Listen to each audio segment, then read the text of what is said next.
Assalamu alaikum. My name is Arslan Munir L1F18 BSMS 7032. Today my topic is discontinuous function.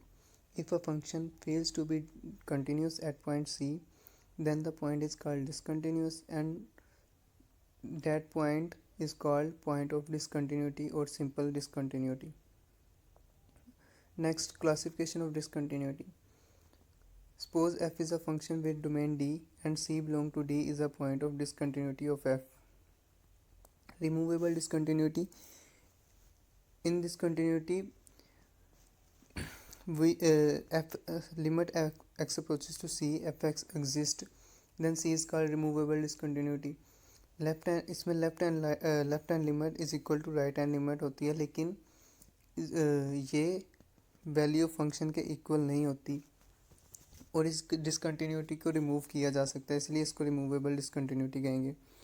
जबकि आ गया jump discontinuity, इसको first kind of discontinuity भी कहते हैं। इसमें होता है कि लेफ्ट हैंड लिमिट और राइट हैंड लिमिट एग्जिस्ट तो करते हैं, लेकिन ये एक दूसरे के इक्वल नहीं होते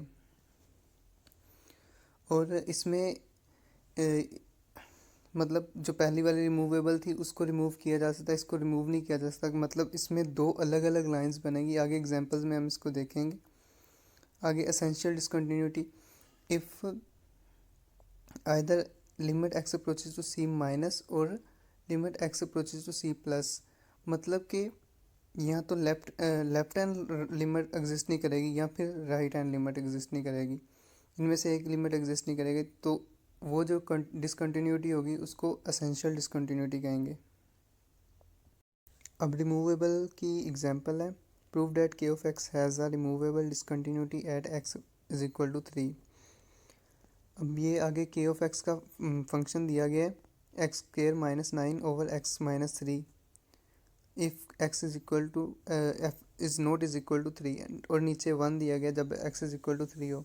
तो अब हम इसमें देखते हैं कि अगर हम 3 पुट करें, लिमिट पुट करें और 3 पुट करें तो 9 माइनस 9 ओवर 3 माइनस 3 0/0 फॉर्म बन जाएगी, तो ये एग्जिस्ट नहीं करेगी। तो अगर हम इसकी जगह 3 की जगह कोई और वैल्यू पुट कर दें, मतलब कि 4 पुट कर दें, नीचे एक्सप्लेन किया गया, 3 के अलावा कुछ भी पुट करें मतलब 4 पुट कर दें तो हमारे पास एक वैल्यू आ जाएगी, तो फंक्शन कंटिन्यूस हो जाएगा। उसके बाद यह जंप डिसकंटिन्यूटी की example, prove that f of x has a jump discontinuous at x is equal to 0 and draw the graph of f x. अब इसमें बताया गया जब एफ ऑफ एक्स की वैल्यू 0 से बड़ी होती है तो वैल्यू 1 के इक्वल आता है, और जब एक्स इज इक्वल टू 0 हो तो 0, और जब एक्स लेस देन 0 हो तो -1।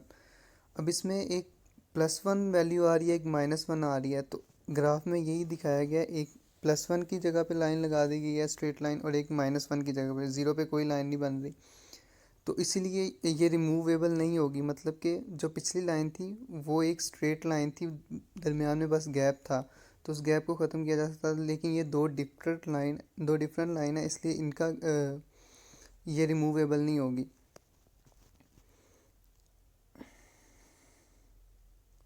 अब इसमें देखा जा सकता है कि left hand limit right hand limit के इक्वल नहीं आ रही, मतलब कि अगर लेफ्ट हैंड लिमिट 1 है तो राइट हैंड लिमिट -1 है, इसलिए इसको जंप डिसकंटिन्यूटी की एग्जांपल कहेंगे। नेक्स्ट एग्जांपल है, prove that f x has a discontinuity of second kind at x is equal to 0। Second kind मतलब एसेंशियल डिसकंटिन्यूटी। तो इसमें उन्होंने फंक्शन दिया गया f x is equal to sine 1 over x. अब हमने नीचे कंसीडर किया कि कंसीडर अ फंक्शन कंसीडर कर लेते हैं कि x n is equal to 1/2n x करते हैं, तो एफ कन्वर्ज देखते हैं, converges to 0 f x n, तो उसकी जगह एन की जगह कुछ भी पुट करते हैं तो वो 0 ही आएगा, क्योंकि 2 पाई का जो भी फंक्शन होगा वो 0 होगा। आगे consider sequence x n is equal to 2/2n+1, तो इसमें जब कोई भी वैल्यू पुट करेंगे तो वैल्यू +1 और -1 के बिटवीन आएगी, कोई भी वैल्यू फिक्स नहीं होगी लेकिन डिफरेंट होगी।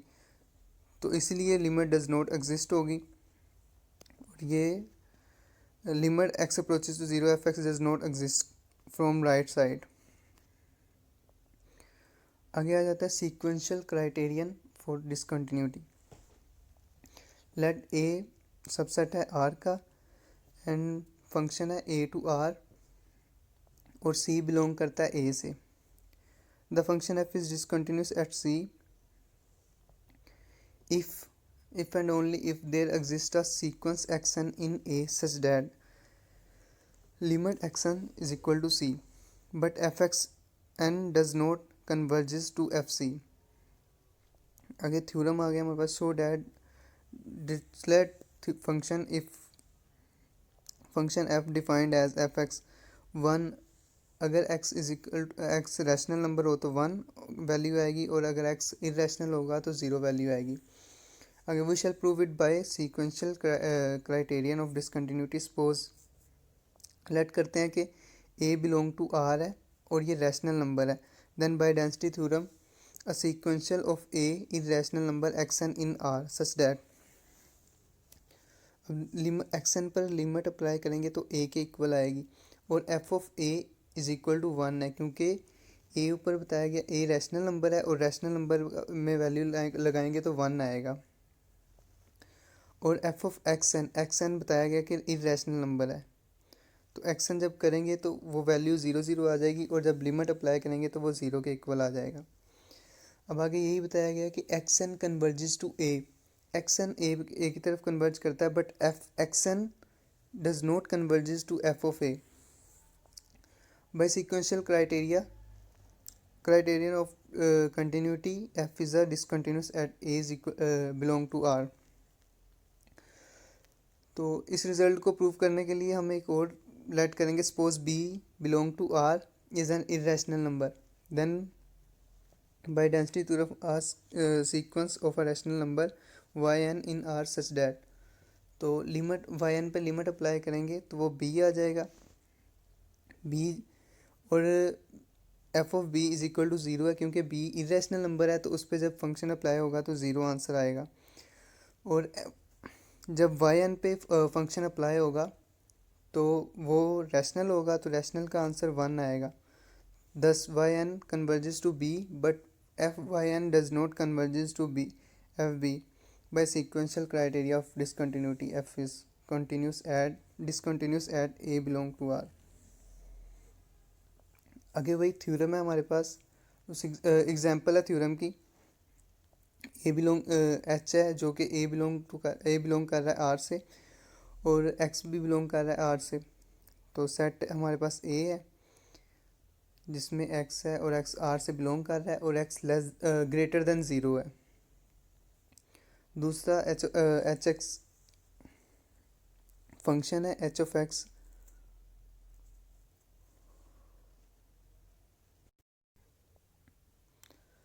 नेक्स्ट हमारे पास थ्योरम है। तो theorem function defined as as function है ए टू आर और ए में एक्स की वैल्यूज है एक्स ग्रेटर देन 0 है। तो एच एक्स 1/n होगा तो एक्स रैशनल होगा और जब इरेशनल होगा तो 0 आएगा फंक्शन। तो ये फंक्शन डिसकंटिन्यूस होगा एट एवरी रैशनल नंबर और कंटिन्यूस होगा at every irrational number. So suppose b belong to a is a rational number, then by definition of h of b greater than 0, क्योंकि ऊपर बताया गया h of b x है और x greater than 0 है तो h of b greater than 0 होगा। So by density theorem there exist a sequence of irrational number, यहाँ पे सीक्वेंस होगा इरेशनल नंबर का जो कि limit xn approaches limit xn is equal to b होगा। So by definition of h मतलब कि यहाँ पे एक सीक्वेंस डेवलप होगा एच एक्सन और उसकी वैल्यू 0 0 0 होगी क्योंकि ये इरेशनल होगा और इरेशनल में बताया गया कि इरेशनल में फंक्शन आएगा 0, तो इसलिए ये 0 0 होगा। तो लिमिट जब इस पे अप्लाई करेंगे लिमिट एच एक्सन तो ये 0 के इक्वल आ जाएगा। Hence xn is converging to b but h xn is not converging to h b. Therefore, by sequential criterion of discontinuity, h is discontinuity at rational number। इसलिए H discontinued होगा every rational number B पे। Since B was taken, यहाँ पे बताया गया कि B एक arbitrary हमने रैशनल नंबर लिया था, so h is discontinuous every rational number, तो इसलिए एच हर रैशनल नंबर पर डिसकंटिन्यूस होगा। आगे हम एक्सटेंशन ऑफ अ फंक्शन करेंगे। एच इसमें फंक्शन होगा h rational to R, rational to real, so function बनेगा एच ऑफ एक्स 1/n, तो x is equal to m/n होगा उसमें, जो हमें पीछे फंक्शन में बताया गया था। तो आगे हमारे पास बनेगा एच क्यू, मतलब रैशनल और इरेशनल का यूनियन, और यहाँ से r होगा, और एच एक्स 1/n और 0, पीछे वाला ही फंक्शन आ जाएगा, x 1/n होगा तो x की वैल्यू होगी m/n, और यहाँ पे m/n z से बिलोंग करेंगे और n 0 के इक्वल नहीं होगा, और नीचे जब इरेशनल होगा तो वो 0 के इक्वल आएगा। तो फंक्शन होगा a to r, limit apply करेंगे f x approaches to c, limit x approaches to c f x is equal to, ये एल आ जाएगा, लेकिन एफ सी हमारे एफ ऑफ सी हमारे पास डिफाइंड नहीं है, therefore f is discontinuous at c. तो आगे हम करेंगे डिफाइन एक्सटेंशन ऑफ एफ।